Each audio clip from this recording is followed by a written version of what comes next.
Welcome to week 7, everyone. This week we'll learn about the nature, scope, limitations, delimitations, and definitions sections of your paper.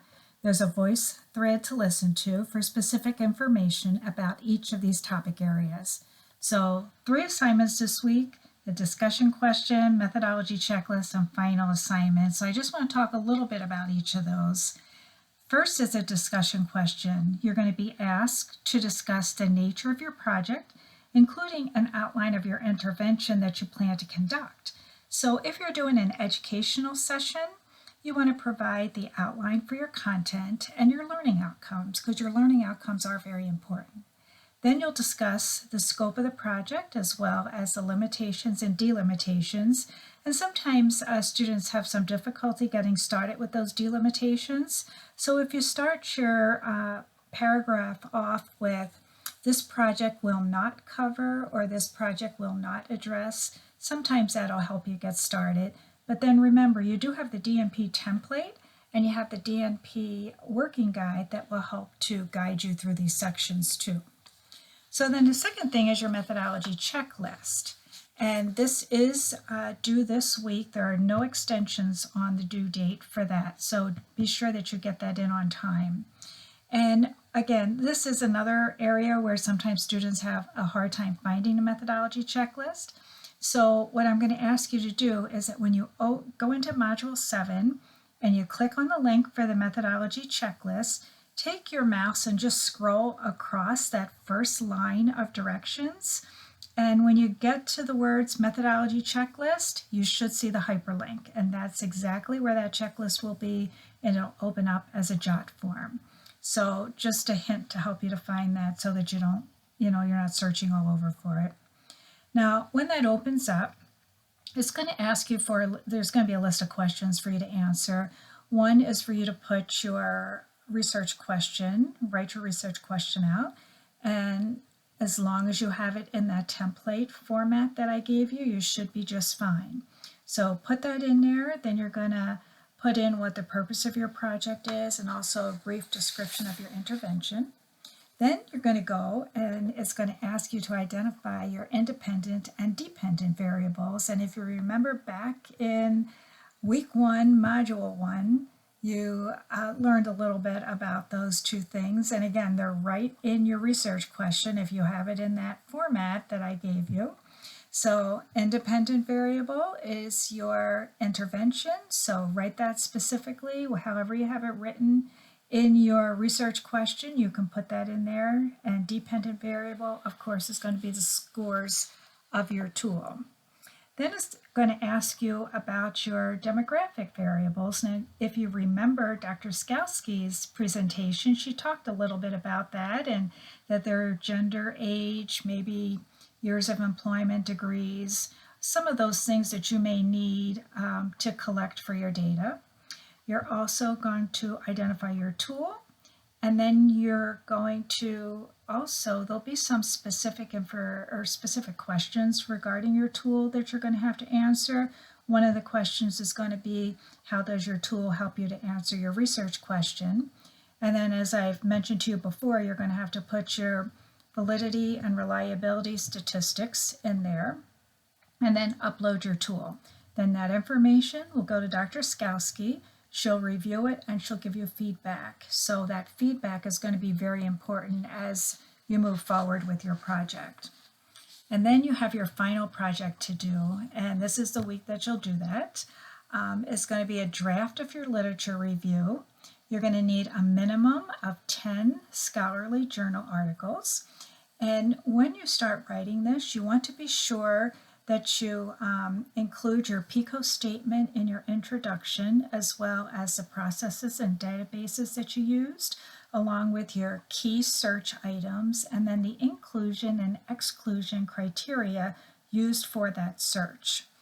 So if you would reference your rubric, and especially most definitely reference it as you're writing this, but I just want to kind of go over that rubric with you to point out mainly that second section where the majority of your points are awarded.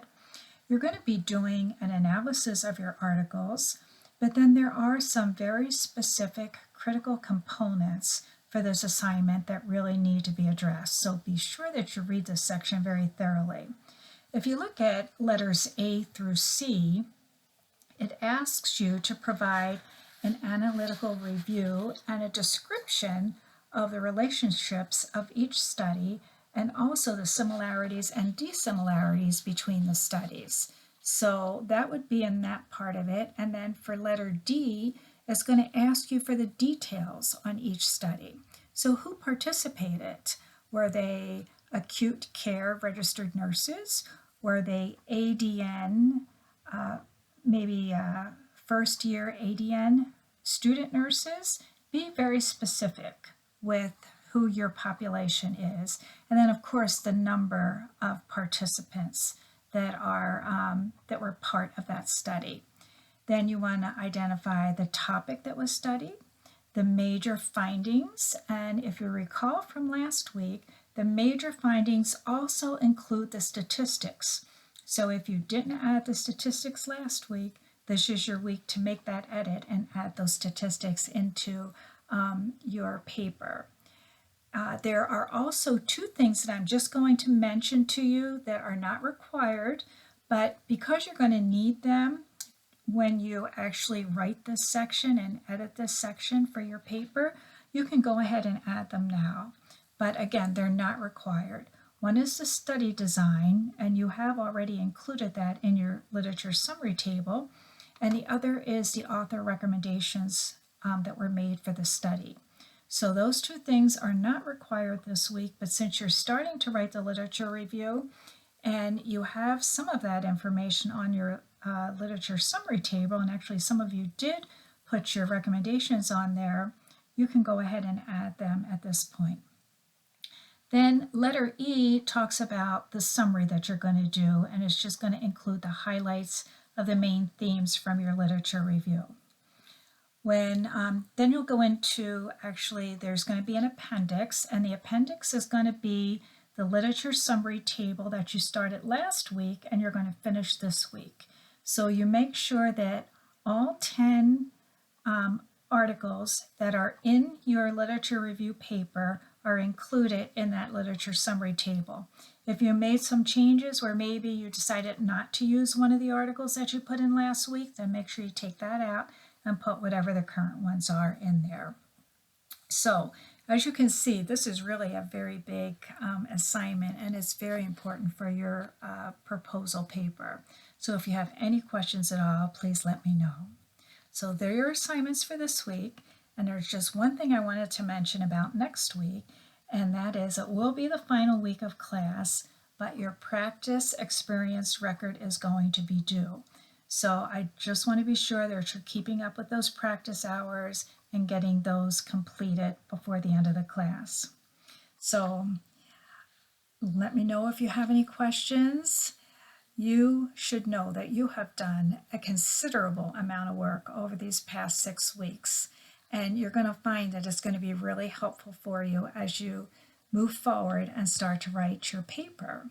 So I hope that you can maybe find a little bit of time this week to do something fun. Maybe you did something fun this past weekend, but hopefully you were able to do a little something for yourself to reward yourself for all this great work that you're doing. So as always, have a great week, but also let me know if you do have any questions.